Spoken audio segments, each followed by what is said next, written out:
വിശദമായി കിടക്കുമ്പോൾ സംസ്ഥാനത്ത് തദ്ദേശ തെരഞ്ഞെടുപ്പിന് കളമൊരുങ്ങുമ്പോൾ പതിവിന് വ്യത്യസ്തമായി ഒരു മുഴം മുന്നേ സ്ഥാനാർത്ഥി പ്രഖ്യാപനവും തയ്യാറെടുപ്പുകളുമായിട്ടാണ് കോൺഗ്രസിന്റെ ഒരുക്കം. തിരുവനന്തപുരത്തിന് പുറമെ കോഴിക്കോടും കൊച്ചി കോർപ്പറേഷനുകളിലും വളരെ നേരത്തെ തന്നെയാണ് മുന്നൊരുക്കങ്ങൾ ആരംഭിക്കുന്നത്.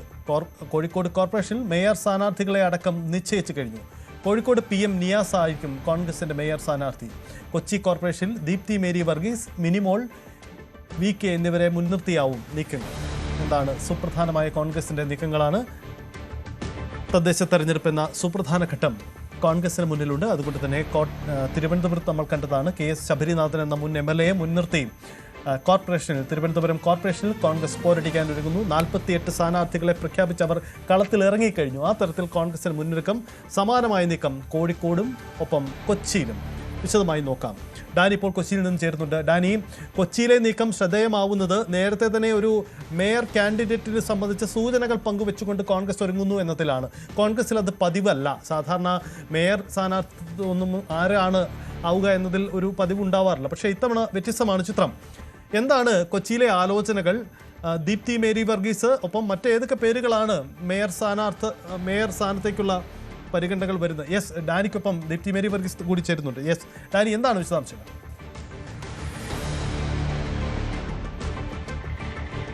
സജിത്ത്, കൊച്ചിയിൽ ഇത്തവണ, കാരണം കഴിഞ്ഞ തവണ കൊച്ചി കോർപ്പറേഷന്റെ ഭരണം വളരെ നിസ്സാരമായ സ്ഥാനങ്ങൾക്ക് കൈവിട്ടതാണ് കോൺഗ്രസിന് ഉള്ളത്, UDF-നുള്ളത്. അതിൽ കോൺഗ്രസ് വിമതന്മാരെയാണ് LDF ചേർത്ത് പിടിച്ച് അവർ ഭരണം നേടിയത് എന്നത് കുറച്ചും ഈ കഴിഞ്ഞ 5 വർഷത്തോളവും കോൺഗ്രസിന് അത് വേട്ടയാടിയത് കുറച്ചൊന്നുമല്ല. അതിനുണ്ടായ ഒരു പ്രധാന കാരണം ഒരു മേയർ സ്ഥാനാർത്ഥിയെ ഉയർത്തി കാണിക്കുന്നത് സംബന്ധിയായ തർക്കങ്ങൾ വളരെ രൂക്ഷമായിരുന്നു കോൺഗ്രസിൽ എന്നത് സംബന്ധിയായ കാര്യങ്ങളിലാണ്.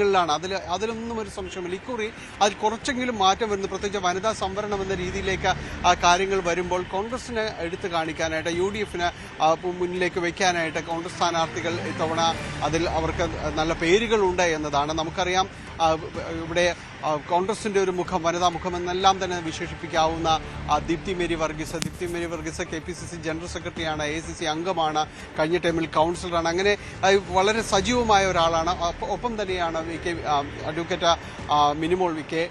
അവര് മഹിളാ കോൺഗ്രസിന്റെ സംസ്ഥാന വൈസ് പ്രസിഡന്റാണ്. കഴിഞ്ഞ 3 ടൈമുകളായിട്ട് കൗൺസിലറാണ്, സ്റ്റാൻഡിംഗ് കമ്മിറ്റി അംഗമാണ്. അങ്ങനെ ഈ 2 പേരുകളിലേക്കാണ് പ്രധാനമായും തന്നെ ചർച്ചകൾ ചെന്നെത്തി നിൽക്കുന്നത് എന്നതാണ്. എന്തായാലും ഇത്തരമൊരു ചർച്ചകൾ നീണ്ടു പോകുമ്പോൾ ഇപ്പോൾ വളരെ യാദൃശ്യമുണ്ടായത്, ഇവിടെ നമ്മൾ ലൈവിലേക്ക് എത്തുമ്പോൾ ഇവിടെ കൗൺസിലറും അതോടൊപ്പം തന്നെ നമ്മൾ ചർച്ച ചെയ്യപ്പെട്ടിരിക്കുന്ന പ്രധാന പേര് ദീപ്തി മേരി വർഗീസുണ്ട്. ദീപ്തിയുടെ Bhoomithra organic waste composter plant എന്ന് പറയുന്ന ഒരു പ്ലാന്റ് സ്റ്റേഡിയത്തിനോട് അനുബന്ധിയായ കാര്യങ്ങളിലുണ്ട്. ഏതായാലും ഇവിടെ ഈ തൽക്കാലം നമ്മൾ ഈ പ്ലാന്റിനെ കുറിച്ചുള്ളൊരു ചർച്ചയിലേക്കല്ല, എങ്കിലും ഒരു കാര്യങ്ങൾ ചോദിക്കുകയാണ്. തെരഞ്ഞെടുപ്പിലേക്കെല്ലാം തന്നെ എത്തിയിരിക്കുന്നു. കോൺഗ്രസ് വലിയ രീതിയിൽ ഒരുങ്ങി. UDF എത്രമാത്രം സജ്ജമായിട്ടിരിക്കുന്നത്? UDF പൂർണ്ണമായിട്ടും സജ്ജമാണ് തെരഞ്ഞെടുപ്പിന്. ഞങ്ങളെ സംബന്ധിച്ച് വളരെ വലിയ പ്രതീക്ഷയാണ് ഇപ്രാവശ്യം കൊച്ചി നഗരസഭയെ സംബന്ധിച്ചുള്ളത്. വലിയ വിജയം ഇപ്രാവശ്യം ലഭിക്കുമെന്ന് തന്നെ പ്രതീക്ഷിക്കുന്നത്. കാരണം വികസന പ്രവർത്തനങ്ങൾ എന്ന് പറയുന്നത് കഴിഞ്ഞ 5 വർഷക്കാലം കൊച്ചി നഗരം കണ്ടിട്ടില്ല. ഇവിടെ ആകെ വന്ന വികസനം എന്ന് പറയുന്നത് UDF-ന്റെ ഭരണസമിതിയുടെ കാലഘട്ടത്തിൽ CSML, അതായത് കൊച്ചി സ്മാർട്ട് സിറ്റി ആക്കാൻ വേണ്ടി അന്ന് ടോണി ചമ്മണിയുടെ കാലഘട്ടത്തിൽ കൊച്ചിയെ തെരഞ്ഞെടുക്കുന്നു. അതിനുവേണ്ടിയുള്ള അനുബന്ധ പ്രവർത്തനങ്ങളുമായി മുമ്പോട്ട് പോകുന്നു.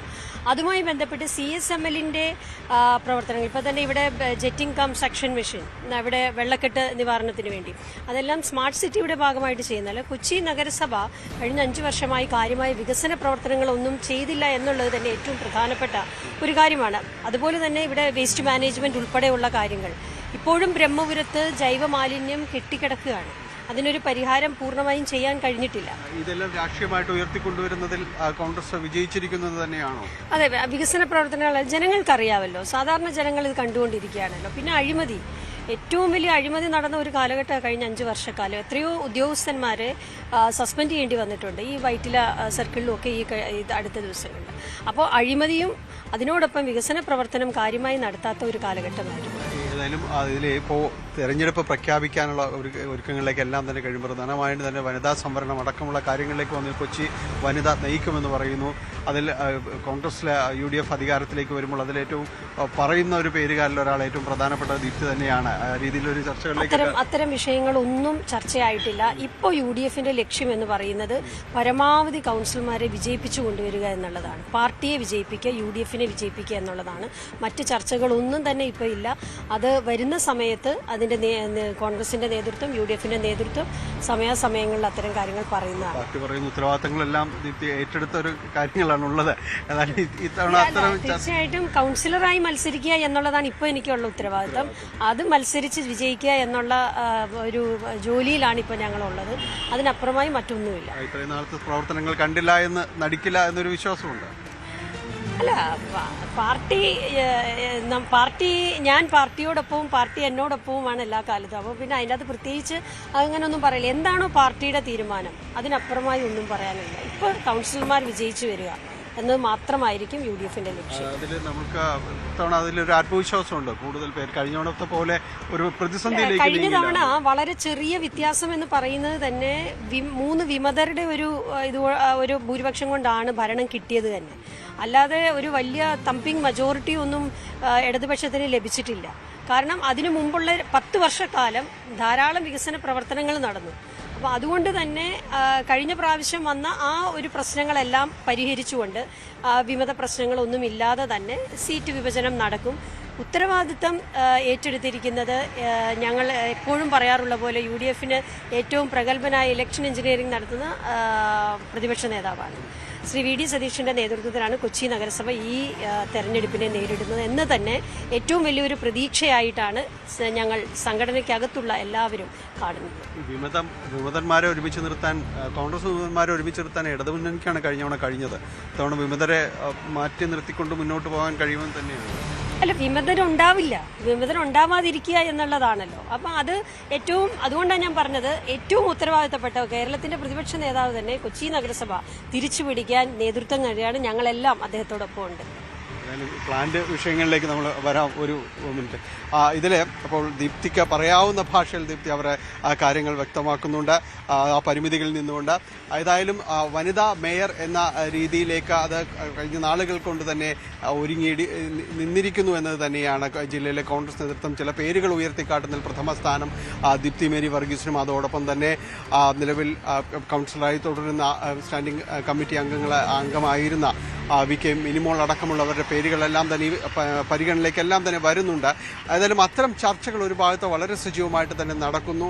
ഏതായാലും ഇത്തവണ വലിയ ആത്മവിശ്വാസത്തിലേക്ക് കോൺഗ്രസ് മുന്നോട്ട് പോകുന്നു. അതിൻ്റെ പ്രധാനപ്പെട്ട കാരണം നേരത്തെ ദീപ്തി സൂചിപ്പിച്ചതുപോലെ VD സതീശന് തന്നെയാണ്, പ്രതിപക്ഷ നേതാവിനാണ് ജില്ലയുടെ ചുമതലയടക്കം വന്നിരിക്കുന്നത്. അതുകൊണ്ടൊരു വലിയ പോരാട്ടം ഇവർ നടത്തുമെന്ന് തന്നെയാണ് ഒരു ആത്മവിശ്വാസം പറയുന്നത്. ജില്ലാ പഞ്ചായത്തുകളുടെ ഒരു എണ്ണം എടുത്തിട്ടുണ്ടെങ്കിൽ 88-ൽ 48 എണ്ണം UDFന് ഒപ്പം തന്നെയുണ്ട്. നഗരസഭകളിൽ ഇതിലേക്ക് വരുമ്പോൾ 8 നഗരസഭകളിൽ 5 എണ്ണം UDFന് നേടാൻ കഴിഞ്ഞു എന്നതെല്ലാം തന്നെ ഒരു ആത്മവിശ്വാസമാണ് പറയുന്നത്. ജില്ലാ പഞ്ചായത്ത് UDFനൊപ്പമാണ്. അതിൽ കോർപ്പറേഷനാണ് തലനാരിഴയ്ക്ക് അവർക്ക് നഷ്ടപ്പെടുകയും ചെയ്തത്. ബ്ലോക്ക് പഞ്ചായത്തുകളിൽ ഒരു ബ്ലോക്ക് പഞ്ചായത്തിൻ്റെ ഭൂരിപക്ഷമാണ് ഇടതുമുന്നണിക്ക് ഉള്ളത്. അങ്ങനെ കണക്കുകൾ ഏതാണ്ട് UDFന് ഒപ്പം ചേർന്ന് പോകുന്നതാണ്. കൊച്ചിൻ കോർപ്പറേഷൻ തവണ മറിച്ചാകില്ല എന്ന് പറയുന്നു. ഒപ്പം തന്നെയും ഭരണ നേതൃത്വത്തിലേക്ക് ദീപ്തി മേരി വർഗീസ്, VK മിനിമോൾ എന്നിവരുടെ പേരുകളാണ് കൊച്ചിൻ കോർപ്പറേഷനിൽ വളരെ സജീവമായിട്ട് പരിഗണിക്കുകയും ചെയ്യുന്നത്. സജിത, അതാണ് ഡാനി സൂചിപ്പിച്ചതാണ് സാഹചര്യം. എന്തായാലും തദ്ദേശ തെരഞ്ഞെടുപ്പിന് കളമൊരുക്കുകയാണ്. പ്രഖ്യാപനം 2-3 ദിവസത്തിനുള്ളിൽ ഉണ്ടാവും. അതുകൊണ്ട് തന്നെ നേരത്തെ ഒരുങ്ങുകയാണ് എല്ലാവരും. എല്ലാ തവണയും വൈകുന്ന കോൺഗ്രസിന് ഇത്തവണ നേരത്തെയാണ്. എല്ലാവർക്കും മുന്നേ തിരുവനന്തപുരത്ത് സ്ഥാനാർത്ഥി പ്രഖ്യാപനം പോലും ആദ്യഘട്ടം കഴിഞ്ഞു. കൊച്ചിയിലും സമാനമായ നീക്കമാണ്. പ്രതിപക്ഷ നേതാവ് നേരിട്ട് നയിക്കുന്ന തദ്ദേശ തെരഞ്ഞെടുപ്പ് പോരാട്ടം കോർപ്പറേഷൻ തിരികെ പിടിക്കും. ഇതാണ് കോൺഗ്രസിന്റെ ആത്മവിശ്വാസം. എന്തായാലും പോരാട്ടം കനക്കുകയാണ്. നമ്മൾ കോഴിക്കോടേക്ക് ഇനി പോവാം. കോഴിക്കോടേക്ക് ചെല്ലുമ്പോൾ കോഴിക്കോടും മേയർ കോർപ്പറേഷൻ കോൺഗ്രസിന് വലിയ പ്രതീക്ഷകൾ ഉണ്ടായിരുന്ന ഇടമല്ല. പക്ഷേ ഇത്തവണ അവിടെ പോരാട്ടം കനക്കുമെന്നതാണ് കോൺഗ്രസ് കേന്ദ്രങ്ങളുടെ ലക്ഷ്യം. സമാനമായ തന്ത്രങ്ങൾ BJP ക്യാമ്പിലും CPM ക്യാമ്പിലും നടക്കുന്നുണ്ട്. ഇത്തവണ അവിടെ മേയർ സ്ഥാനാർത്ഥിയെ അടക്കം പ്രഖ്യാപിച്ചുകൊണ്ടാണ് അവിടെ പോക്ക്. ഒരുപക്ഷേ ഈ നീക്കം നമുക്ക് പരിശോധിക്കാം. MS അനീഷ് കുമാറുണ്ട്. അനീഷ്, ഔദ്യോഗികമായ ഒരു മേയർ സ്ഥാനാർത്ഥിയൊന്നും പ്രഖ്യാപിക്കില്ല, പക്ഷേ ചില സൂചനകൾ പങ്കുവെച്ചുകൊണ്ട് ഒരു നേതൃത്വം ഇയാളായിരിക്കുമെന്ന സൂചനകൾ പങ്കുവെച്ച് തന്നെയാണോ പോകുന്നത്? അങ്ങനെയെങ്കിൽ അതിൽ ഒന്നിലധികം പേരുകളുണ്ടോ, അതല്ലെങ്കിൽ ഒരു പേരിലേക്ക് തന്നെയാണോ കോൺഗ്രസ് എത്തുന്നത്?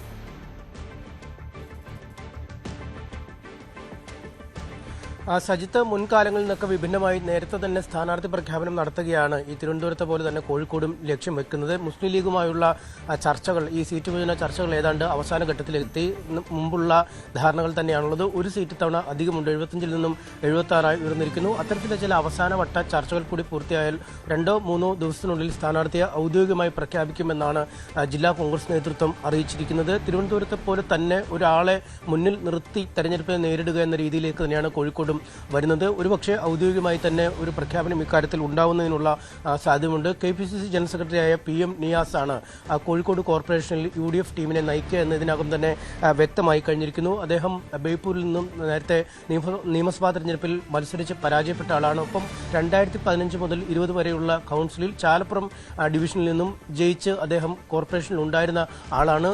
മുൻ KPCC അധ്യക്ഷനും പ്രതിപക്ഷ നേതാവും ഒക്കെ ആയ രമേശ് ചെന്നിത്തലയ്ക്ക് ആയിരുന്നു കോഴിക്കോട് കോർപ്പറേഷന്റെ ചുമതല. പക്ഷേ അദ്ദേഹം നേതൃത്വം നൽകുമ്പോഴും കളത്തിൽ നിന്ന് കുറച്ച് നാളുകളായി ഈ കോർപ്പറേഷനെതിരായ സമര പരിപാടികളിലും മറ്റുമൊക്കെ ഒരു നേതൃനിരയിൽ നിൽക്കുന്ന ആൾ നിയാസ് തന്നെയാണ്. അതുകൊണ്ട് തന്നെ അദ്ദേഹം ആ സ്ഥാനത്തേക്ക് അദ്ദേഹത്തെ പാർട്ടി നിയോഗിച്ചാണ് ഈ കാര്യങ്ങൾ ഏകോപിപ്പിച്ചുകൊണ്ടിരിക്കുന്നത്. എന്തായാലും അദ്ദേഹം ഇത്തവണ മത്സരിക്കും എന്ന ഒരു രീതിയിൽ തന്നെയാണ് കാര്യങ്ങൾ മുന്നോട്ട് പോകുന്നത്. ഒരുപക്ഷെ PM നിയാസിന്റെ കാര്യത്തിൽ എന്തെങ്കിലും ചില പ്രശ്നങ്ങളുണ്ടായാൽ മുതിർന്ന നേതാവ് KC അബുവിനെ മത്സരിപ്പിക്കുന്നതിനുള്ള ആലോചനകളും പാർട്ടിയിൽ നടക്കുന്നുണ്ട്. അതായത് അത്രയധികം ഗൗരവമുള്ള ഒരു തെരഞ്ഞെടുപ്പായി ഇത്തവണ കാണുന്നു. അതുകൊണ്ട് മുഖങ്ങളെ മുന്നിൽ നിർത്തി തന്നെ മത്സരരംഗത്തെത്തുക. അല്ലെങ്കിൽ നമുക്കറിയാം, പലപ്പോഴും ഈ തെരഞ്ഞെടുപ്പ് കഴിയുമ്പോഴൊക്കെ കോൺഗ്രസിൽ വലിയ ഗ്രൂപ്പ് യുദ്ധങ്ങളും മറ്റു തരത്തിലുള്ള വിഭാഗീയത പ്രവർത്തനങ്ങളുമൊക്കെ ഈ മേയർ സ്ഥാനത്തേക്കും മറ്റുമൊക്കെ നടക്കും. അതൊക്കെ ഒഴിവാക്കി ഒരു നേതൃത്വത്തിന്റെ കീഴിൽ തന്നെ തെരഞ്ഞെടുപ്പിലേക്ക് നീങ്ങുക എന്ന തന്ത്രമാണ് കോൺഗ്രസ് ആവിഷ്കരിക്കുന്നത്. ഒപ്പം മൊത്തത്തിൽ തെരഞ്ഞെടുപ്പ് പരിപാടികൾക്ക്, തെരഞ്ഞെടുപ്പ് നടപടിക്രമങ്ങൾക്കൊരു ഏകോപനം ഉണ്ടാവുകയും ചെയ്യും.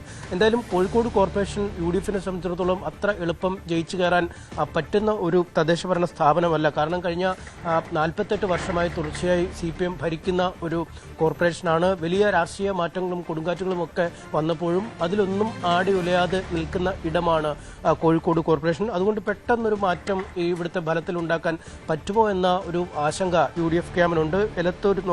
കോഴിക്കോട് നോർത്ത്, സൗത്ത്, എലത്തൂർ, ബേപ്പൂർ നിയമസഭാ മണ്ഡലങ്ങളൊക്കെയാണ് ഇതിൽ വരുന്നത്. ഇതിൽ ഈ ബേപ്പൂരും എലത്തൂരും മണ്ഡലങ്ങളൊക്കെ പൂർണ്ണമായും LDFന് വലിയ വിജയ സാധ്യത ഉള്ള മണ്ഡലമാണ്. വലിയ തോതിൽ പാർട്ടി വോട്ടുകളുള്ള സ്ഥലമാണ്.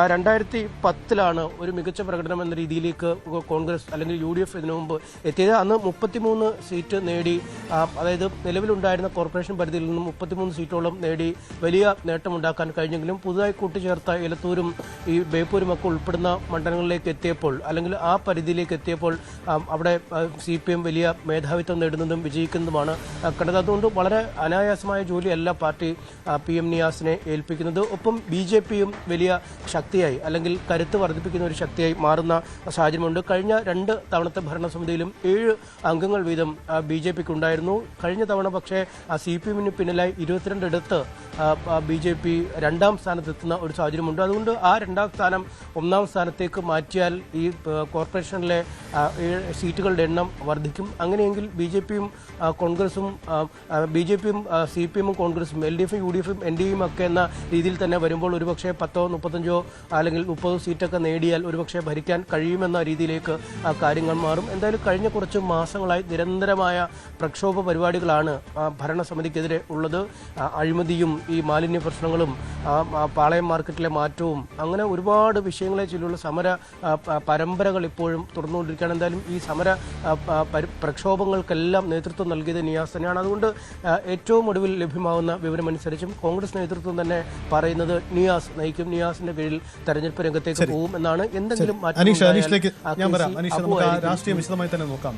PM സുരേഷ് ബാബു നമുക്കൊപ്പം ചേരുന്നുണ്ട്. ശ്രീ സുരേഷ് ബാബു, കോൺഗ്രസ് ഇത്തവണ പിടിക്കും കോഴിക്കോട് എന്നാണ് പറയുന്നത്. താങ്കൾ വിശ്വസിക്കുന്നുണ്ടോ? അതിന്റെ രാഷ്ട്രീയമുണ്ടോ? താങ്കൾക്ക് കോഴിക്കോടിനെ കൃത്യമായി അറിയാവുന്ന ആളാണല്ലോ. അത് UDFനെ സംബന്ധിച്ചിടത്തോളം മോഹമുണ്ടാകുന്നത് വളരെ നല്ല ഒരു കാര്യമായിട്ടാണ് ഞാൻ കാണുന്നത്. ഇത് 2015 തെരഞ്ഞെടുപ്പിൽ PM സുരേഷ് ബാബു എന്നെ മുൻനിർത്തി ഗവൺമെന്റ് ആവശ്യപ്പെട്ടിട്ടുണ്ട്, അല്ലെങ്കിൽ UDF ആ തെരഞ്ഞെടുപ്പിനെ നയിച്ചിട്ടുണ്ടായിരുന്നത്. പക്ഷെ അന്ന് കോൺട്രഡിക്ഷൻസ് അതിനകത്ത് ധാരാളം ഡെവലപ്പ് ചെയ്ത് അത്തരമൊരു കാര്യത്തിൽ കോൺഗ്രസിനകത്തുള്ള വിയോജിപ്പുകളാണ് ആ കാലത്തെ തെരഞ്ഞെടുപ്പിനും പിന്നീട് വന്ന തെരഞ്ഞെടുപ്പിലും ഇപ്പോൾ നാളെ നടക്കാനിരിക്കുന്ന തെരഞ്ഞെടുപ്പിലും സംഭവിക്കാൻ പോകുന്നത് എന്നത് എന്നെ സംബന്ധിച്ചിടത്തോളം തർക്കമില്ലാത്തൊരു വിഷയമാണ്. എന്നോടൊപ്പം അന്ന് കഴിഞ്ഞ തെരഞ്ഞെടുപ്പിൽ മത്സരിച്ച് ഞാനും ജയിച്ചു, നിയാസ് ജയിച്ചു. പ്രതിപക്ഷത്തിന്റെ ഉപനേതാവായി നിയാസ് പ്രവർത്തിച്ചിരിക്കുന്ന ഒരു സാഹചര്യമുണ്ട്. പിന്നെ കോൺഗ്രസ് ഇപ്പോൾ ഫോക്കസ് ചെയ്തുകൊണ്ടിരിക്കുന്ന ചില കാര്യങ്ങളുണ്ടല്ലോ, ആ കാര്യങ്ങളെല്ലാം അത് അവര് പ്രത്യേകമായി സമരം ചെയ്യുന്നതിന്റെ വെളിച്ചത്തിൽ അത് ഇടതുപക്ഷ ജനാധിപത്യ മുന്നണിക്ക് അനുകൂലമാണ്. ഇടതുപക്ഷ ജനാധിപത്യ മുന്നണിക്കാണ് അതിന്റെ നേട്ടമുണ്ടാകാൻ പോകുന്നത്. ഞാൻ ഓരോന്നോരോന്നായി പറയാം. വളരെ സംക്ഷിപ്തമായി, വളരെ ചുരുക്കി പറയാം. ഒന്ന്, കല്ലത്താൻ കടവിലേക്ക് മാറ്റിയ പച്ചക്കറി മാർക്കറ്റ്. ആ പച്ചക്കറി മാർക്കറ്റ് അവിടെ മാറ്റേണ്ടത് അത്യന്താപേക്ഷിതമാണ് എന്ന് കോഴിക്കോട് നഗരത്തിൽ ജീവിക്കുന്ന ഏതൊരാൾക്കും ഒരു തർക്കവുമില്ലാതെ മനസ്സിലാക്കാൻ കഴിയുന്ന ഒരു വസ്തുതയാണ്. ഒരാൾക്കും ഒരു ബുദ്ധിമുട്ടില്ലാത്ത, ഒരു കച്ചവടക്കാരനും ബുദ്ധിമുട്ടില്ലാത്ത, ഒരു ചുമട്ടുതൊഴിലാളിക്കും പ്രയാസമില്ലാതെ അത് വളരെ സ്മൂത്തായി അങ്ങോട്ടേക്ക് മാറ്റുക വഴി റെയിൽവേ സ്റ്റേഷനിലേക്കുള്ള യാത്രയിൽ പലർക്കും കഴിഞ്ഞ കാലഘട്ടങ്ങളിൽ ട്രെയിൻ മിസ്സായ സംഭവങ്ങൾ ആവർത്തിക്കാതിരിക്കാനും പാളയം ജംഗ്ഷനും മേലെപ്പാളയവും താഴെപ്പാളയവും കല്ലായി റോഡും ഒക്കെ ഒരു തരത്തിൽ സ്മൂത്തായി വാഹന ഗതാഗതത്തിന് കിട്ടുകയും ചെയ്യുന്ന ഒരു സാഹചര്യം ഉണ്ടാകും. അതുകൊണ്ട് അതിനെതിരായ ഒരു സമരം UDF നയിക്കുക എന്നത് LDFന് അനുകൂലമായ ഒരു സമീപനം തന്നെയാണ് സ്വീകരിക്കുക. മറ്റൊന്ന് മാലിന്യ നിർമ്മാർജ്ജനമാണ്. മാലിന്യ നിർമ്മാർജ്ജനം STPക്കെതിരായ സമരം. STP എന്ന് പറഞ്ഞാൽ നമുക്കറിയാമല്ലോ, സ്യൂവേജ് ട്രീറ്റ്മെന്റ് പ്ലാന്റ് ആണ്. സ്യൂവേജ് ട്രീറ്റ്മെന്റ് പ്ലാന്റ് ഒരു ചെറിയ സ്ഥാപനത്തിന് പോലും അനിവാര്യമാണെന്ന് കണ്ടുകൊണ്ടിരിക്കുന്ന സാമൂഹ്യ സാഹചര്യത്തിൽ ആ സ്യൂവേജ് ട്രീറ്റ്മെന്റ് പ്ലാന്റ് വരുന്നതിനെ എതിർക്കുക വഴി കോഴിക്കോട് നഗരത്തിൽ ജീവിക്കുന്നവരും വരുന്നവർക്കുമായ ജനങ്ങളുടെ നിത്യജീവിതത്തിന് വിരുദ്ധമായ സമീപനമാണ് ഐക്യജനാധിപത്യ മുന്നണിയുടെ ഭാഗത്തുണ്ട് എന്നത് ഞങ്ങൾ ഇടതുപക്ഷ ജനാധിപത്യ മുന്നണിക്ക് വേണ്ടി പ്രചരിപ്പിക്കും. അത് പ്രചരിപ്പിച്ചുകൊണ്ടിരിക്കുകയാണ്. അത് തന്നെയാണ് അവർക്ക് എതിരായി സംഭവിക്കാൻ പോകുന്നത്. പിന്നെ അഴിമതിയാണ് ഇതൊന്ന് പറഞ്ഞു കേട്ടിട്ടുള്ളത്. ഏതെങ്കിലും ഒരു അഴിമതിയെ കുറിച്ച് ഈ കഴിഞ്ഞ 5 വർഷക്കാലമായി ഈ കഴിഞ്ഞ കോർപ്പറേഷനകത്ത് അല്ലെങ്കിൽ അതിനു മുമ്പുള്ള കോർപ്പറേഷനകത്ത് ഒരു സ്പെസിഫിക് ആയി ഒരു അഴിമതി ആക്ഷേപം ഉണ്ടാക്കാനോ അത് മുന്നിൽ കൊണ്ടുവരാനോ ഇന്ന് വരെ ഐക്യജനാധിപത്യ മുന്നണിക്ക് കഴിഞ്ഞിട്ടില്ല. ശരി, PM സുരേഷ് ബാബു, ഞാൻ മടങ്ങി വരാം. ശ്രീ നിയാസ് തന്നെ നമുക്കൊപ്പമുണ്ട്. ശ്രീ നിയാസ്, താങ്കൾ അടക്കമുള്ള UDFന്റെ നേതൃത്വം വലിയ അവകാശവാദങ്ങൾ കോർപ്പറേഷനിൽ ഉന്നയിക്കുന്നുണ്ട്. പക്ഷെ അതൊന്നും സാധ്യമാവില്ല എന്നതാണ് ഇപ്പം PM സുരേഷ് ബാബു അടക്കമുള്ളവർ വാദിക്കുന്നത്. എന്താണ് ഇത്തവണ കോർപ്പറേഷൻ പിടിക്കാനുള്ള നിങ്ങളുടെ തന്ത്രം? ഈ നിലവിലെ രാഷ്ട്രീയ സാഹചര്യത്തിൽ അത് അത്ര എളുപ്പമാണോ? എനിക്ക് മുമ്പ് സംസാരിച്ച PM സുരേഷ് ബാബു ഞാനും ഒന്നിച്ച് കോഴിക്കോട് കോർപ്പറേഷനിലെ കോർപ്പറേഷൻ കോൺഗ്രസിനെ പ്രതിനിധിച്ച് വന്നതാണ്. അദ്ദേഹത്തിന്റെ നേതൃത്വത്തിൽ ഞാൻ തന്നെ നിരന്തരമായി കോർപ്പറേഷന്റെ അഴിമതിക്കെതിരായി അദ്ദേഹം ഉയർത്തിയ കാര്യങ്ങൾ ഇന്നും രേഖയിലുള്ളതാണ്. അത്രയേറെ അഴിമതികൾ നടന്നു എന്ന് ഏറ്റവും കൂടുതൽ വാദിച്ചതും PM സുരേഷ് ബാബുവാണ്. അപ്പൊ PM സുരേഷ് ബാബുവാണ് ഇന്ന് പറയുന്നത് 50 വർഷത്തിനിടയിൽ ഒന്നും ഒരു കാര്യവും ഉന്നയിച്ചില്ല എന്ന് പറയുന്നത് എനിക്കറിഞ്ഞൂടെ. ഒന്നുകിൽ അദ്ദേഹത്തിന് ഓർമ്മ കുറവ് കൊണ്ടായിരിക്കാം, അല്ലെങ്കിൽ അയാൾ മനഃപൂർവ്വം പാർട്ടി മുന്നണി മാറിയതിനെ കൊണ്ട് ഉള്ള സാഹചര്യം കൊണ്ടായിരിക്കാം. ഒരു കാര്യം തുറന്നു പറയുക, 50 വർഷമായി കോഴിക്കോട് അധികാരത്തിലിരിക്കുന്ന കോഴിക്കോട് കോർപ്പറേഷൻ ജനനന്മയ്ക്ക് വേണ്ടി ചെയ്യുന്ന നടപടികൾ ഇല്ല എന്ന് മാത്രമല്ല 100% അഴിമതിയുടെ കുളിച്ചുകൊണ്ടിരിക്കുന്ന സാഹചര്യമാണ്. നിങ്ങൾ ആലോചിക്കുന്ന നിലവിലുള്ളൊരു കെട്ടിടം, ആ കെട്ടിടം കോർപ്പറേഷന്റെ നിലവിലുള്ള കെട്ടിടം നവീകരിക്കാൻ വേണ്ടി ഈ 19.5 കോടി രൂപ ചെലവഴിക്കുക എന്ന് പറഞ്ഞാൽ അത് സ്വർണം കൊണ്ടുണ്ടാക്കിയാൽ പോലും ഈ 19 കോടി ആവശ്യമുണ്ടാവുമെന്ന് തോന്നുന്നില്ല. അതാണ് അവസ്ഥ. പിന്നെ നിങ്ങൾക്ക് എല്ലാവർക്കും കോഴിക്കോട് കോർപ്പറേഷൻ നേരെ മുമ്പിൽ നമ്മൾ വെൻഡിങ് ആയിട്ട്, അതായത് തെരുവ് കച്ചവടക്കാർക്ക് വേണ്ടിയുള്ള കാര്യത്തിൽ കോടിക്കണക്കിന് രൂപയുടെ ഇടപാടുകളാണ് നടന്നിരിക്കുന്നത്. ഇങ്ങനെ അതുപോലെ തന്നെ കോഴിക്കോടിന്റെ കണ്ണായ സ്ഥലമായ പാളയം പച്ചക്കറി മാർക്കറ്റ് അത് ഭൂമാഫിയകൾക്ക് വിട്ടുകൊടുത്തുകൊണ്ട് തീരെ അപര്യാപ്തമായ ഒരു മേഖലയിലേക്ക് പച്ചക്കറി മാർക്കറ്റ് മാറ്റുവാനുള്ള തീരുമാനം ഉണ്ടാക്കിയത്. ഇതൊക്കെ ആരെ ഉദ്ദേശിച്ചാണ്? അപ്പൊ കേരളത്തിലെ കോർപ്പറേഷനുകളിൽ ഏറ്റവും പിറകിൽ നിൽക്കുന്ന ഒരു കോർപ്പറേഷൻ, ആ കോർപ്പറേഷന്റെ ഈ സാധാരണ ശ്രീ നിയാസ്, സാധാരണ തദ്ദേശ തെരഞ്ഞെടുപ്പിലൊക്കെ കോൺഗ്രസിന്റെ സ്ഥാനാർത്ഥി പ്രഖ്യാപനവും ഒരുക്കവും ഒക്കെ വൈകിയുള്ളൂ. തിരുവനന്തപുരത്ത് ശബരിനാഥനെയൊക്കെ നിങ്ങൾ നേരത്തെ പ്രഖ്യാപിച്ച് തിരുവനന്തപുരം കോർപ്പറേഷൻ ഒരു തന്ത്രം ആസൂത്രണം ചെയ്തിട്ടുണ്ട്. കോഴിക്കോടും ചില തന്ത്രങ്ങളുണ്ട്. അതിന്റെ ഭാഗമായിട്ടാണോ താങ്കളെ മേയർ സ്ഥാനാർത്ഥിയായി ഉയർത്തിക്കാട്ടിക്കൊണ്ടുള്ള കോൺഗ്രസിന്റെ നീക്കം?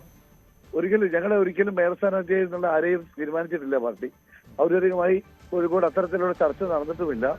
അതുകൊണ്ട് തന്നെ താങ്കൾ ചോദിച്ച ചോദ്യം ഒരു സാങ്കല്പിക ചോദ്യമായിട്ട് മാത്രമേ എനിക്കിപ്പോ കാണാൻ കഴിയുകയുള്ളൂ. പക്ഷേ കോഴിക്കോട് കോർപ്പറേഷനെ സംബന്ധിച്ചിടത്തോളം UDF തീരുമാനിക്കുന്ന ഒരു വലിയ ഭരണസമിതി, ഒരു നല്ല ഒരു ടീം, UDFന്റെ ടീം കോഴിക്കോട് കോർപ്പറേഷനിൽ തയ്യാറായിക്കൊണ്ടിരിക്കുകയാണ്. ആ തയ്യാറായിക്കൊണ്ടിരിക്കുന്ന തീരുമാനം തീർച്ചയായും കോഴിക്കോട്ടെ ജനങ്ങൾ, അത് സുരേഷ് ബാബുവിന്റെ അഭിപ്രായമായിരിക്കില്ല കോഴിക്കോട്ടെ ജനങ്ങൾക്ക് എന്നാണ് ഞാൻ വിശ്വസിക്കുന്നത്. അതുകൊണ്ട് കോഴിക്കോട്ടെ ജനങ്ങൾ അതനുസരിച്ചുള്ള തീരുമാനമായിക്കൊണ്ട് മുന്നോട്ട് പോകും. നിങ്ങളൊരു കാര്യം ഓർത്തിരിക്കണം, എല്ലാ കാലത്തും ജനങ്ങൾക്ക് തെറ്റുപറ്റുമെന്ന് എനിക്ക് വിശ്വസിക്കുന്നില്ല. അതുകൊണ്ട് കഴിഞ്ഞ കുറെ കാലങ്ങളിൽ അവർ നടത്തിയിരിക്കുന്ന തെറ്റ് അത് ഇത്തവണ തിരുത്തി ജനനന്മയ്ക്ക് വേണ്ടി ഉതകുന്ന ഒരു കോർപ്പറേഷൻ ഭരണകൂടം ഉണ്ടാക്കിയെടുക്കാൻ കഴിയുമെന്ന് തന്നെയാണ് ഞങ്ങൾ പ്രതീക്ഷിക്കുന്നത്. ശരി, ശ്രീ സുരേഷ് ബാബു കേട്ടോ? കേട്ടല്ലോ. അദ്ദേഹം എന്റെ വളരെ അടുത്ത സ്നേഹിതനും സുഹൃത്തുമാണ്. കാലാകാലങ്ങളായി ഞങ്ങളുടെ സൗഹൃദം നിലനിൽക്കുന്നത് കൊണ്ടാണ്. പക്ഷെ ഒരു കാര്യം അദ്ദേഹം നാളെ പറയണം. ഈ കേരളത്തിലെ കോഴിക്കോട്ടെ ജനങ്ങളോട് തെരഞ്ഞെടുപ്പിൽ അദ്ദേഹം മത്സരിക്കുമ്പോഴും അദ്ദേഹത്തിന്റെ ടീമിനെ നയിച്ചുകൊണ്ട് അദ്ദേഹം പറയേണ്ടത് 50 കൊല്ലക്കാലം നിങ്ങൾ ചെയ്ത തെറ്റിന് നിങ്ങൾ കുറ്റം ഏറ്റുപറഞ്ഞ് ഞങ്ങൾക്ക് വോട്ട് ചെയ്യണം എന്ന് അദ്ദേഹം പറയാൻ തയ്യാറുണ്ടോ? ജനങ്ങളോട് പറയാൻ തയ്യാറുണ്ടോ? ജനങ്ങളെ സുരേഷ് ബാബു, ഈ സാധാരണ ഈ കോൺഗ്രസിന് ഈ തദ്ദേശ തെരഞ്ഞെടുപ്പിലൊന്നും ആരാണ് മേയറാവുക എന്നൊരു സൂചനയൊന്നും പതിവില്ല. പക്ഷെ ഇത്തവണ തന്ത്രം ഒന്ന് മാറ്റിപ്പിടിക്കുക. അപ്പോൾ ഒരുപക്ഷെ നിയാസ് സമ്മതിക്കില്ലെങ്കിൽ കൂടിയും അദ്ദേഹം തന്നെയാണ് പരിഗണനയിൽ നിന്നാണ് നമുക്ക് ലഭ്യമാവുന്ന വിവരം. അങ്ങനെയെങ്കിൽ ആ ഒരു തന്ത്രം കോൺഗ്രസിന് ഗുണം ചെയ്യും. കോൺഗ്രസ് എല്ലാ കാലത്തും ഇത് നിങ്ങളിപ്പോ മീഡിയ ഹൈലൈറ്റ് ചെയ്യുന്നത് കൊണ്ട് മാത്രമാണ്. കോൺഗ്രസിന് എല്ലാ കാലത്തും ആന്തരികമായി അല്ലെങ്കിൽ ഉള്ളാലെ ഒരു മേയർ സ്ഥാനാർത്ഥിയൊക്കെ ഉണ്ടാകും. അതില്ലെന്ന് നമ്മൾ പറഞ്ഞിട്ട് കാര്യമില്ല. എനിക്ക് മുമ്പേയുള്ള കൗൺസിലിലേക്ക് MT പത്മയെയാണ് ഉയർത്തിക്കാട്ടിയിരുന്നത്. പിന്നീട് ഞാനായിരുന്നു. അതിന് പിന്നീട് വേറെ ഒരാൾ കൂടി വന്നിട്ടുണ്ട്, ഞാനത് പറയുന്നില്ല.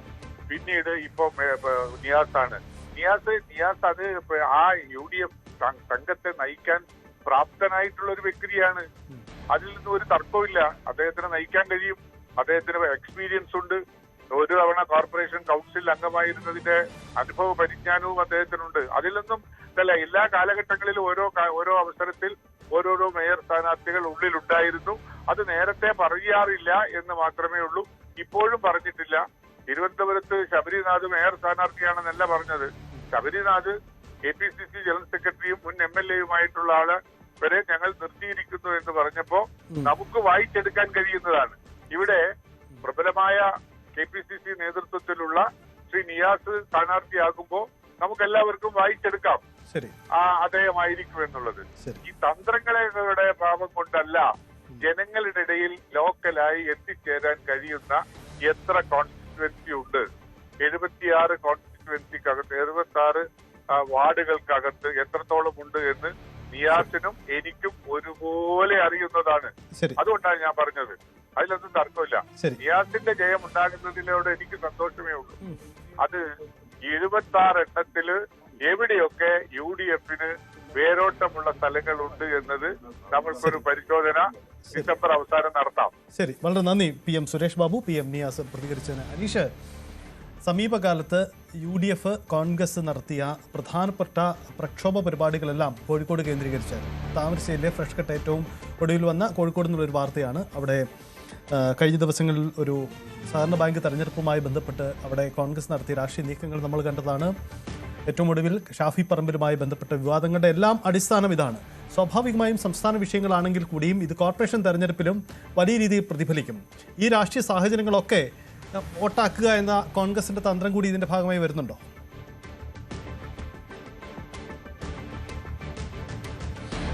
തീർച്ചയായും കോഴിക്കോട് ജില്ല കോൺഗ്രസിന്റെ വലിയ മുൻഗണനാ പട്ടികയിലുള്ള ഒരു ജില്ലയായി തന്നെ മാറിയിരിക്കുന്നു. കാരണം തദ്ദേശ ഭരണ സ്ഥാപനങ്ങളിലെ തെരഞ്ഞെടുപ്പുകളിലും നിയമസഭാ തെരഞ്ഞെടുപ്പിലെ ഒക്കെ വലിയ നേട്ടങ്ങൾ പലപ്പോഴും കഴിഞ്ഞ കുറച്ച് നാളുകളായി ഉണ്ടാക്കാൻ പറ്റുന്നില്ല. പക്ഷേ ആ ഒരു അവസ്ഥയ്ക്ക് മാറ്റം വരുത്തണമെന്ന ചിന്ത തന്നെയാണ്. പ്രത്യേകിച്ചും ഈ സജിത്ത് സൂചിപ്പിച്ചതുപോലെ ഷാഫി പറമ്പിൽ MP അദ്ദേഹം പാലക്കാട്ട് നിന്നും തന്റെ തട്ടകം കോഴിക്കോട്ടേക്ക് മാറ്റിയപ്പോൾ തന്നെ അത് വലിയ ഒരു ഉണർവ് കോഴിക്കോട്ടെ കോൺഗ്രസ് പ്രവർത്തകർക്ക് നൽകിയിട്ടുണ്ടെന്ന് നമുക്ക് പറയേണ്ടി വരും. പ്രത്യേകിച്ചും യുവജനങ്ങൾക്കിടയിൽ അല്ലെങ്കിൽ യൂത്ത് കോൺഗ്രസ് പ്രവർത്തകർ അല്ലെങ്കിൽ ഈ പ്രായം കുറഞ്ഞ കോൺഗ്രസ് പ്രവർത്തകർ ഇവർക്കിടയിലൊക്കെ വലിയ ഒരു ആവേശം സൃഷ്ടിക്കാൻ കഴിഞ്ഞിട്ടുണ്ട്. പ്രത്യേകിച്ചും ഈ കോഴിക്കോടിന്റെ കിഴക്കൻ മേഖലകൾ കേന്ദ്രീകരിച്ച് അല്ലെങ്കിൽ വടകര മുതൽ പേരാമ്പ്ര, ബാലുശ്ശേരി അങ്ങനെയുള്ള ആ ഒരു മേഖലകളിൽ പ്രത്യേകിച്ചും ഷാഫിയുടെ കീഴിൽ വരുന്ന ഇടങ്ങളിലൊക്കെ വലിയ ഒരു ആവേശം സൃഷ്ടിക്കാനും ആളുകളെ വലിയ തോതിൽ ഇളക്കാനും ഒക്കെ കഴിഞ്ഞിട്ടുണ്ട്. പ്രത്യേകിച്ച് നമുക്കറിയാം പേരാമ്പ്ര സംഘർഷമൊക്കെ ഉണ്ടായപ്പോൾ ചുരുങ്ങിയ സമയത്തിനുള്ളിൽ നൂറുകണക്കിന് ആളുകളാണ് അവിടേക്ക് എത്തിയത്. സ്വിച്ച് ഇട്ട പോലെയാണ് ഷാഫിക്ക് നേരെ ഈ അതിക്രമം ഉണ്ടായ ശേഷം കോഴിക്കോട് ജില്ലയിലെ പ്രകടനങ്ങളും പ്രതിഷേധങ്ങളും ഒക്കെ നടന്ന നിമിഷങ്ങൾക്കുള്ളിലാണ് എല്ലായിടത്തും പ്രതിഷേധങ്ങൾ ആരംഭിച്ചത്. ഒപ്പം ഈ കോഴിക്കോട് ജില്ലാ ഘടകവുമായി ചേർന്നിട്ടാണ് അദ്ദേഹം പ്രവർത്തിക്കുകയും ചെയ്യുന്നത്. എന്തായാലും കോർപ്പറേഷന്റെ തെരഞ്ഞെടുപ്പൊക്കെ വരുമ്പോഴും ഈ പ്രചാരണത്തിനൊക്കെ പ്രത്യേക കുന്തമുനയായി മാറാൻ പോകുന്നതും ഷാഫി പറമ്പിലൊക്കെ തന്നെയാണ് ഈ കോഴിക്കോടിന്റെ അറകളിലേക്കൊക്കെ അദ്ദേഹം കടന്നു ചെല്ലും. അനീഷ ഒരു കാര്യം കൂടി നമ്മള് കോൺഗ്രസിന്റെ ഈ അവകാശവാദങ്ങൾക്കിടയിലും ഒരു യാഥാർത്ഥ്യം അത് രാഷ്ട്രീയപരമായി വലിയ ഇടതുപക്ഷത്തിന് മേൽക്കൈയുള്ള ഒരു ഇടമാണല്ലോ, പ്രത്യേകിച്ച് CPM വലിയ ശക്തി കേന്ദ്രങ്ങളുള്ള ഇടമാണ്. അതുകൊണ്ട് തന്നെ ഇത്തവണത്തെ ഒരു സാധ്യതയിൽ ഈ കോർപ്പറേഷൻ തദ്ദേശ പോരിൽ CPMന്റെ മേയർ സാധ്യത ആരായിരിക്കും? ഇടതുപക്ഷം ആരെ ഉയർത്തിക്കാട്ടും? അങ്ങനെ ഒരു മുഖമുണ്ടാകുമോ?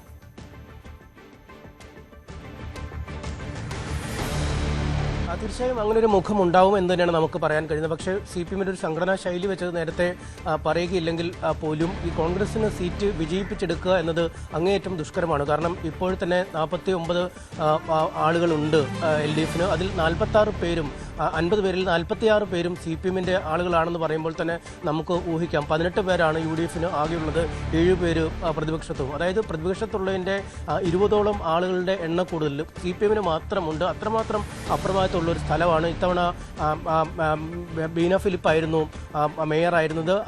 അവരോടൊപ്പം തന്നെ ഉണ്ടായിരുന്നത് മുസാഫിർ അഹമ്മദാണ് ഡെപ്യൂട്ടി മേയറായി. അദ്ദേഹത്തിന് ദീർഘകാല പരിചയമുണ്ട്. ഇപ്പോൾ തന്നെ ഭരണ സംവിധാനങ്ങളുമായി ബന്ധപ്പെട്ട ഏറ്റവും പരിചയമുള്ള ആൾ, കൗൺസിലർമാരെയൊക്കെ നിരന്തരം ഇടപെടുന്ന ആൾ. അങ്ങനെയൊക്കെയുള്ള രീതിയിൽ മുസാഫിർ അഹമ്മദിന് തന്നെയാണ് അടുത്ത മേയർ സ്ഥാനം നൽകുക എന്നാണ് നമുക്ക് ഈ ഘട്ടത്തിൽ വരെ ലഭിക്കുന്ന വിവരം. കാരണം ഏറ്റവും അനായാസമായി കാര്യങ്ങൾ കൊണ്ടുപോകാൻ കഴിയുന്ന മുസാഫറാണ്. ഇപ്പോഴും നമുക്കറിയാം ബീന ഫിലിപ്പ് മേയർ സ്ഥാനത്തുണ്ടെങ്കിൽ പോലും പലപ്പോഴും കാര്യങ്ങൾ സഭയ്ക്കുള്ളിൽ കൈകാര്യം ചെയ്യുന്നതും മറ്റു പ്രധാന പദ്ധതികളുമായി ബന്ധപ്പെട്ട് പാർട്ടിയുമായുള്ള ഏകോപനം നടത്തുന്നതുമൊക്കെ മുസാഫർ തന്നെയാണ്.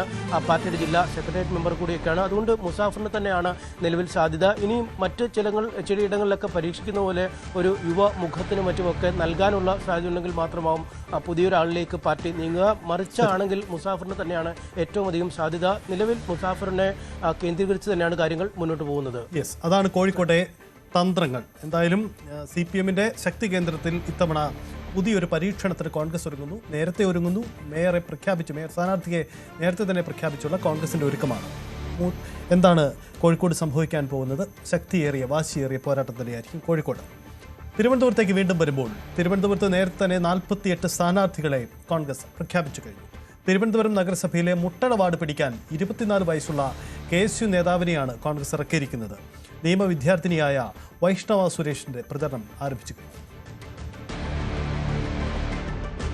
തദ്ദേശ തെരഞ്ഞെടുപ്പിന്റെ വിജ്ഞാപനം പുറത്തു വന്നില്ലെങ്കിലും മുന്നണികൾ പ്രചരണം ആരംഭിച്ചിട്ടുണ്ട്. പ്രത്യേകിച്ചും UDF തലസ്ഥാനത്തെ കോൺഗ്രസ് ഇന്നലെ തന്നെ 40-ലധികം സ്ഥാനാർത്ഥികളെ പ്രഖ്യാപിച്ചുകൊണ്ട് തെരഞ്ഞെടുപ്പ് രംഗത്ത് അവർ പതിവില്ലാത്ത വിധം മുന്നിലിറങ്ങിക്കഴിഞ്ഞു. ഇത്തവണ തിരുവനന്തപുരം നഗരസഭ പിടിക്കാൻ വലിയ ശ്രമമാണ് UDFന്റെയും കോൺഗ്രസിന്റെയും ഭാഗത്തുള്ളത്. KS ശബരിനാഥിനെ, മുൻ MLA കൂടിയായ ശബരിനാഥിനെ മേയർ സ്ഥാനാർത്ഥിയാക്കിക്കൊണ്ടാണ് കോൺഗ്രസ് പ്രചരണ രംഗത്തേക്ക് ഇറങ്ങുന്നത്. ഈ പട്ടികയിൽ ഏറ്റവും പ്രായം കുറഞ്ഞ സ്ഥാനാർത്ഥി മുട്ടട വാർഡിൽ കോൺഗ്രസ് രംഗത്തിറക്കുന്ന വൈഷ്ണവ സുരേഷാണ്. വൈഷ്ണവ ഇതിനകം ഇന്നലെ തന്നെ പ്രചരണം ആരംഭിച്ചു കഴിഞ്ഞു. നേരത്തെ ഒരു സൂചന പാർട്ടിയിൽ നിന്ന് കിട്ടിയിരുന്നോ മത്സരിക്കേണ്ടി വരുമെന്നോ അങ്ങനെ എന്തെങ്കിലും? ഇല്ല, അങ്ങനെ സൂചനയായിട്ടില്ല. നിങ്ങൾക്ക് ഒരു പാർട്ടി സിസ്റ്റം അറിയായിരിക്കുമല്ലോ. കാരണം കോർ കമ്മിറ്റി എന്നൊക്കെ പേര് പോയതിനു ശേഷമാണ് ഇത് വരുന്നത്. അപ്പം നാട്ടിലുള്ള നമ്മളെ പ്രാദേശികമായിട്ടുള്ള ആൾക്കാരെല്ലാവരും തന്നെ മത്സരിക്കണം എന്നുള്ളത് ആവശ്യപ്പെട്ടിരുന്നു. അപ്പോൾ പിന്നെ അങ്ങനെ പേര് പോയി വന്നതാണ്. ഒന്ന് വൈഷ്ണവത്തിന് പരിചയപ്പെടുത്തു. കാരണം മാധ്യമപ്രവർത്തകർക്ക് വൈഷ്ണവ അറിയാമെങ്കിലും കുറച്ച് ആളുകൾക്ക് കൂടി പരിചയപ്പെടാൻ വേണ്ടി ഒന്ന് പറയൂ. എന്റെ പേര് വൈഷ്ണവ സുരേഷ് എന്നാണ്. ഞാൻ നിലവിൽ KSU തിരുവനന്തപുരം ജില്ലാ വൈസ് പ്രസിഡന്റ് ആണ്. ഇപ്പോൾ ചെയ്യുന്നത് വെച്ചാൽ അക്കാഡമിയിൽ LLB ചെയ്യുന്നുണ്ട്. ഞാൻ സർക്കാർ വനിതാ കലാലയത്തിൽ നിന്ന് വഴുതക്കാടുള്ള ഗവൺമെന്റ് വിമൻസ് കോളേജിൽ നിന്ന് ഡിഗ്രി പഠനം കഴിഞ്ഞു. പ്രസ് ക്ലബ്ബിൽ ജേർണലിസം ചെയ്തു. അത് കഴിഞ്ഞ് ഇപ്പോൾ LLB ചെയ്യുന്നുണ്ട് ലോ അക്കാഡമിയിൽ. പിന്നെ ടെക്നോ പാർക്കിൽ വർക്കിംഗും ആണ്. അപ്പോൾ ഇതെല്ലാം തൽക്കാലത്തേക്ക് മാറ്റി വെച്ചിട്ട് ജനങ്ങളോടൊപ്പം നിൽക്കാൻ വേണ്ടി ഇറങ്ങിയിരിക്കുകയാണ്. ഈ മുട്ടട തന്നെയാണ് സ്വദേശവും മുട്ടടയാണ്. ഇത്തരത്തിൽ എന്താണ് ഈ ഒരു പുതിയ സ്ഥാനാർത്ഥി? കാരണം 24 വയസ്സേ വൈഷ്ണയ്ക്കുള്ളൂ. അതാണ് ഈ പട്ടികയിൽ ഏറ്റവും പ്രധാനപ്പെട്ട കാര്യം. ഈ പട്ടികയിൽ പ്രഖ്യാപിച്ച ഏറ്റവും പ്രായം കുറഞ്ഞ കാൻഡിഡേറ്റ് കൂടിയാണ്. കഴിഞ്ഞ തവണ CPM അങ്ങനെയൊക്കെ വലിയ ഒരുപാട് പുതുമുഖങ്ങളെ യുവാക്കളെ കൊണ്ടുവന്നിരുന്നു. ആ ഒരു മാതൃകയിലേക്ക് കോൺഗ്രസും വരികയാണ്. ഗുണം ചെയ്യുമോ ഇത്? തീർച്ചയായും നിങ്ങൾക്ക് സ്ഥാനാർത്ഥി പട്ടിക നോക്കുമ്പോൾ തന്നെ അറിയാം. കാരണം ശബരിചേട്ടൻ ഉൾപ്പെടെ വരുന്ന ഒരു സ്ഥാനാർത്ഥി പട്ടികയിൽ പേര് വരിക എന്നുള്ളത് തന്നെ എന്റെ ജീവിതത്തിൽ ഏറ്റവും വലിയൊരു ഭാഗ്യമാണ്. മാത്രമല്ല ഇപ്പോൾ യുവാക്കളെ അല്ലെങ്കിൽ യുവതലമുറയിലെ ആൾക്കാർക്ക് കൂടുതൽ പ്രാധാന്യം കൊടുത്തുകൊണ്ടുള്ള ഒരു സ്ഥാനാർത്ഥി പട്ടികയായിരുന്നു ഇന്നലെ വന്നത്. തിരുവനന്തപുരം നഗരസഭ തിരിച്ചു പിടിക്കാൻ വേണ്ടി UDF ഒന്നടങ്കം ഇറങ്ങി നിൽക്കുകയാണെന്ന് തന്നെ പറയേണ്ടി വരും. മുട്ടട വാർഡിനെ സംബന്ധിച്ചിടത്തോളം നമ്മൾ എല്ലാവരും ഒരുമിച്ചുണ്ട്. ഒരു വ്യത്യാസങ്ങളും ഇല്ലാതെ എല്ലാവരും ഒരുമിച്ച് ഇറങ്ങിയിരിക്കുകയാണ്. എന്തായാലും ഇത്തവണ മുട്ടട വാർഡ് കോൺഗ്രസ് UDF പിടിച്ചിരിക്കും. എന്താണ് മുട്ടടയുടെ ഒരു അടിയന്തര ആവശ്യങ്ങൾ? വൈഷ്ണവ് ഇവിടെ ജീവിക്കുന്ന ആളുടെ തന്നെ അറിയാൻ പറ്റും. എന്താണ് മുട്ടടയ്ക്ക് ഇല്ലാത്ത കുറവെന്താണ് മുട്ട? കാരണം കഴിഞ്ഞ കുറേ നാളുകളായി ഇവിടെ CPMന്റെ കൌൺസിലർമാരാണ് ജയിച്ചു വരാറുള്ളത്.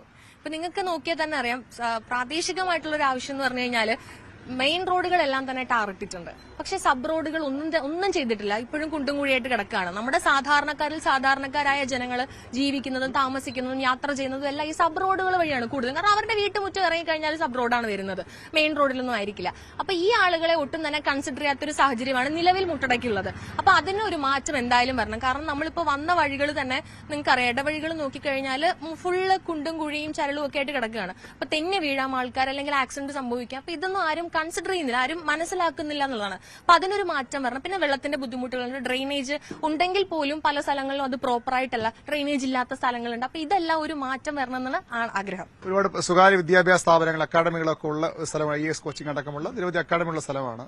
ഒരുപാട് പെൺകുട്ടികൾ വന്ന് താമസിക്കുന്ന സ്ഥലമാണ്. സുരക്ഷാപരമായിട്ട് ഇപ്പൊ നമ്മൾ ഇന്നലെ ഒരു ട്രെയിനിലൊരു കൊലപാതക ശ്രമം കണ്ടു. അത്തരം സാഹചര്യങ്ങളിൽ എങ്ങനെ ഇവിടുത്തെ സുരക്ഷാപരമായ കാര്യങ്ങൾ എങ്ങനെയാണ് ഈ മണ്ഡലത്തിന്റെ ഈ ഭാഗങ്ങളിലൊക്കെ? ഈ മണ്ഡലത്തിന്റെ ഭാഗം എന്ന് പറയുമ്പോൾ നിങ്ങൾക്കറിയാം സിറ്റിയിൽ തന്നെ വരുന്ന ഒരു സ്ഥലമാണ്. അപ്പോ ഇവിടെ അങ്ങനെ കാര്യമായിട്ടുള്ള പ്രശ്നങ്ങൾ ഉണ്ടോ എന്ന് ചോദിച്ചു കഴിഞ്ഞാൽ ഉണ്ട്. പക്ഷെ ഞാൻ അതിലേക്ക് കൂടുതലായി ഡീപ്പായി പോകുന്നില്ല. എന്നിരുന്നാലും ഇന്നലത്തെ ഒരു അനുഭവം നമുക്കറിയാം. സ്ത്രീ സുരക്ഷ ഉണ്ട്, അല്ലെങ്കിൽ സ്ത്രീ സുരക്ഷയിൽ കേരളം നമ്പർ 1 എന്ന് പറയുമ്പോൾ പോലും അതിന്റേതായ പ്രശ്നങ്ങൾ നമ്മൾ ഡെയിലി ദിനംപ്രതി കണ്ടുവരുന്നുണ്ട് വാർത്തകളിലൂടെ. അപ്പോൾ അതിലൊക്കെ ഒരു മാറ്റം വരണമെന്ന് ആഗ്രഹമുണ്ട്. അതിനുവേണ്ടി എന്റെ വാർഡിൽ ഞാൻ ജയിക്കുകയാണെന്നുണ്ടെങ്കിൽ അതിനുവേണ്ടി എന്തായാലും നമ്മൾ വേണ്ട കാര്യങ്ങൾ ചെയ്യും. സാധാരണക്കാർക്കായിരിക്കും കൂടുതൽ നമ്മളെ വിശ്വസിക്കാൻ പറ്റുന്നത്. BJPയുടെയും CPMന്റെയും സ്ഥാനാർത്ഥി വന്നിട്ടില്ല, എതിരാളികളെ വെയിറ്റ് ചെയ്തിരിക്കുകയാണ് അല്ലേ? അതെ, അവരുടെ സ്ഥാനാർത്ഥി പട്ടിക ഇറങ്ങിയിട്ടില്ല.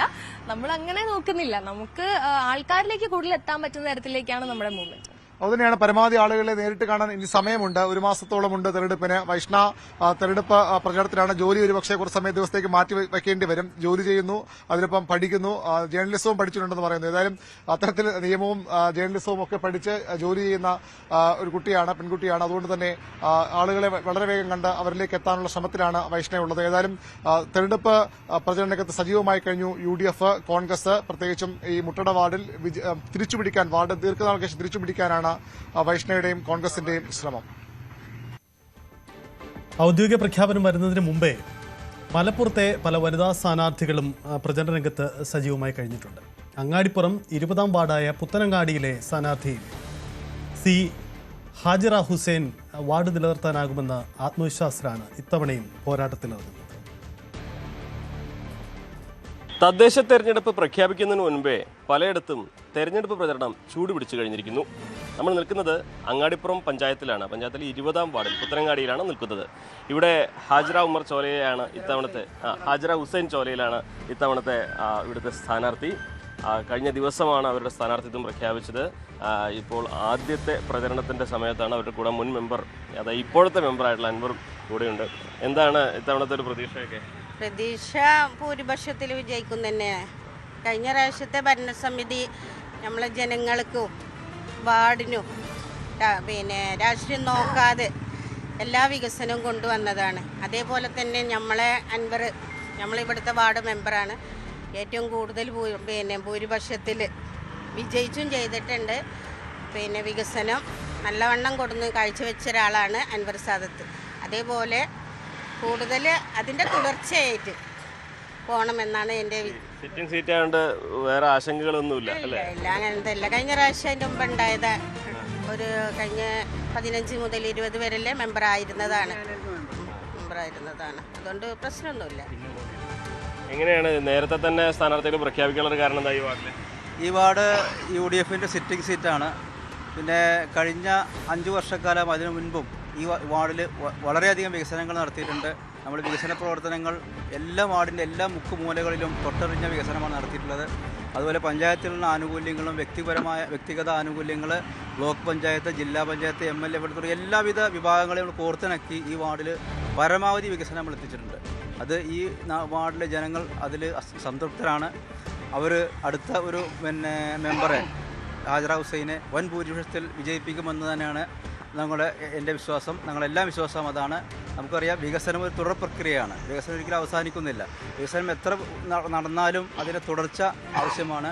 അതിന് തികച്ചും പരിചയസമ്പന്നയായൊരു മെമ്പറാണ് ഹാജറ ഹുസൈൻ. എനിക്ക് മുമ്പ് 5 വർഷക്കാലം വളരെ നല്ല രീതിയിൽ വാർഡ് നയിച്ച ആളാണ്. ആ നിലക്ക് അവർക്ക് എല്ലാവിധ വിജയാശംസകളും നേർന്നുകൊണ്ട് ഇവിടെ വേറെ പേരുകളൊന്നും ചർച്ചയിൽ വന്നില്ല. നമ്മൾ ഏകകണ്ഠമായി തീരുമാനിച്ചതാണ്. ഈ വാർഡിലെ മുൻ മെമ്പർ എന്ന നിലക്ക്, വനിതാ സ്ഥാനാർത്ഥി എന്ന നിലക്ക് നമ്മൾ വേറെ ആരെയും അന്വേഷിച്ചിട്ടില്ല. നമ്മളെല്ലാവരും ഐക്യകണ്ഠേന UDF തിരഞ്ഞെടുത്ത ഒരു മെമ്പറെ തന്നെയാണ് അവർ. ഈ വീടുകളിലേക്കൊക്കെ പരിചയമുള്ള സ്ഥലമായതുകൊണ്ട് വേറെ കുഴപ്പം എല്ലാവരും കൂടുതൽ പരിചയപ്പെടുത്തേണ്ട ആവശ്യമില്ല. ഇല്ല ആവശ്യമൊന്നുമില്ല. എല്ലാവരും ഒറ്റക്കെട്ടായിട്ട് അവർ നിന്ന് വോട്ട് തരും എന്നാണ് പ്രതീക്ഷ. നേരത്തെ തന്നെ പ്രചരണത്തിന് ഇറങ്ങാൻ പറ്റുന്നതിൻ്റെ ഒരു ആത്മവിശ്വാസം ഉണ്ടല്ലോ. ഓക്കെ ആത്മവിശ്വാസമുണ്ട്. ഫ്ലക്സൊക്കെ അടിച്ചോ? ഫ്ലക്സും ഫോട്ടോസും ഔദ്യോഗികമായൊരു എന്നാണെങ്കിൽ അതിന് മുമ്പ് പര്യടനം തുടങ്ങിയാണ്. തുടങ്ങിയിട്ടുള്ളൂ. ഇപ്പൊ ആദ്യമായിട്ടാണ് തുടങ്ങുന്നത്. ഇന്നലെ രാത്രിയാണ് പ്രഖ്യാപനം പ്രഖ്യാപിച്ചത്. UDFന്റെ ഉരുക്കുകോട്ടയാണെന്ന് ഒരിക്കൽ കൂടി തെളിയിക്കാനുള്ള തയ്യാറെടുപ്പിലാണ് മുൻ മെമ്പർ കൂടിയായ നമ്മുടെ ഹാജറ ഹുസൈൻ. എന്താണെങ്കിലും ഇവരെല്ലാം തന്നെ തയ്യാറായി കഴിഞ്ഞിരിക്കുന്നു. പ്രഖ്യാപനം വരുന്നതിന് മുമ്പ് പ്രചരണം തുടങ്ങിക്കഴിഞ്ഞിരിക്കുന്നു. നിലവിലെ ഈ സീറ്റ് നിലനിർത്താനും കഴിയും. ഒപ്പം തന്നെ പഞ്ചായത്തിലെ ഭരണം നിലനിർത്താൻ കഴിയുന്ന പ്രതീക്ഷയാണ് UDF പങ്കുവയ്ക്കുന്നത്. അഖിൽ ഓട്ടുവാർക്കൊപ്പം CB അനുമോദ്, ന്യൂസ് 18. അങ്ങനെ പ്രഖ്യാപനത്തിന് മുമ്പ് തന്നെ സംസ്ഥാനത്ത് ചില സ്ഥാനാർത്ഥികളൊക്കെ കളത്തിലിറങ്ങി. അവരുടെ പ്രൊമോഷനല്ല ഞങ്ങളുടെ ഉദ്ദേശം, പക്ഷേ അവരൊക്കെ സജീവമാകുന്നു എന്ന പ്രത്യേകത കൂടിയാണ്. എന്തായാലും വളരെ ശ്രദ്ധേയമായ ഒരു തദ്ദേശ തെരഞ്ഞെടുപ്പ് പോരാട്ടത്തിനാണ് കേരളത്തിൽ കളമൊരുങ്ങുന്നത്. 2 ദിവസത്തിനുള്ളിൽ പ്രഖ്യാപനം ഉണ്ടാകും. ഇതോടുകൂടി കൂടുതൽ തെരഞ്ഞെടുപ്പ് കാഴ്ചകളും നമുക്ക് പങ്കുവയ്ക്കാം. ഇടവേളയാണ് മടങ്ങുന്നത്.